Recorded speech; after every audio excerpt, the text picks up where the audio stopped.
ఇక్కడ సాక్షి గణపతి, వరసిద్ధి వర గణపతి, వరాలు ఇచ్చేటువంటి గణపతి స్వామిగా ఇక్కడ ప్రసిద్ధి చెందినాడు. ఈ యొక్క దేవాలయం ప్రతిష్ఠ చేసి దాదాపు 4 సంవత్సరాలైంది. ఇక్కడ ఇది కళ్యాణ మండపము. అందులో ప్రతి మాసము సంఘర్షణ చతుర్వ్రతము, పున్నమి నాడు శ్రీ సత్యనారాయణ స్వామి వ్రతాలు జరుగుతాయి.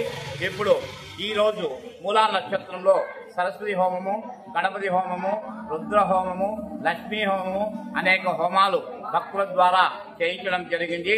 మరియు విజయదశమి నాడు శమీ దర్శనము, అనంతరం మంగళహారతి, కలశ ఉద్వాసన అనేక కార్యక్రమాలు జరుగుతాయి. ప్రతిరోజు సాయంకాలము అన్నదాన కార్యక్రమంగా విశేషంగా జరుగుతుంది. అన్నదాన కార్యక్రమంలో చాలా మంది కూడా పాల్గొంటున్నారు. కుంకుమార్చన కార్యక్రమంలో కూడా చాలా మంది పాల్గొంటున్నారు. అనంతాటంషిప్లోని ఈ యొక్క గుడి ఒక తలమానికమై ప్రజలకు అమ్మవారు కొంగు బంగారమై ప్రజల యొక్క కోరికను తీరుస్తూ ఉంది. ఈ అనంత టౌన్షిప్లోని ప్రజలు ఎదురుగా శిల్పాలేపాక్షి, చుట్టుపక్కల ఎస్కే యూనివర్సిటీ, ఆకుతోటపల్లి మొదలగు దూర ప్రాంతాల నుండి కూడా ఈ అమ్మవారి యొక్క దర్శనము, గణపతి, వరసిద్ధి వినాయక స్వామి, కాశీ విశ్వేశ్వర స్వామి, విశాలాక్షీదేవి నవగ్రహాలు పూజలు పొంది పూజలు చేసుకుని వాళ్ళు భగవంతుడి యొక్క కృపా కటాక్ష వీక్షణాలు పొందుతున్నారు.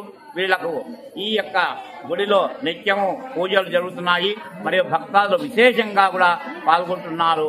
కాబట్టి ఇక్కడ కమిటీ 11 మందితో కలిసి కమిటీ ఉంది. ఈ కమిటీ ద్వారా అన్ని కార్యక్రమాలు చేపడుతున్నాము. నా పేరు రఘునాథ్ శర్మ, MA BEd. నేను టీచర్గా పనిచేసి ఇదే కాలనీలో నివసిస్తున్నాను. ఈ ఆలయాన్ని నేను నిర్వహిస్తున్నాను. జై గణేష.